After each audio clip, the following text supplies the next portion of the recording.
জীবনে মানসিকভাবে শক্ত হওয়াটা দরকার। আপনার ভেতরটা যতই নরম হোক না কেন, বাইরে বোঝাতে হবে আপনি একজন শক্ত মানুষ। শক্ত হতে না পারলে আপনাকে প্রতিনিয়ত ঠকতে হবে।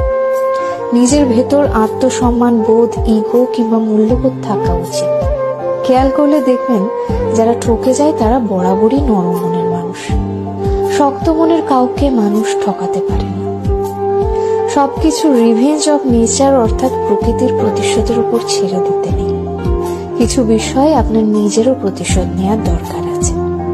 যে আপনাকে যতটুকু অবহেলা করে, কষ্ট দেয়, তাকেও সেই পরিমাণ অবহেলা কিংবা কষ্ট ফিরিয়ে দেওয়া উচিত। জীবনে ভালো থাকার জন্য হলেও একটু কঠোর হওয়া দরকার। যে কোনো কিছু সহজে পেয়ে গেলে মানুষ মূল্য দিতে জানে না।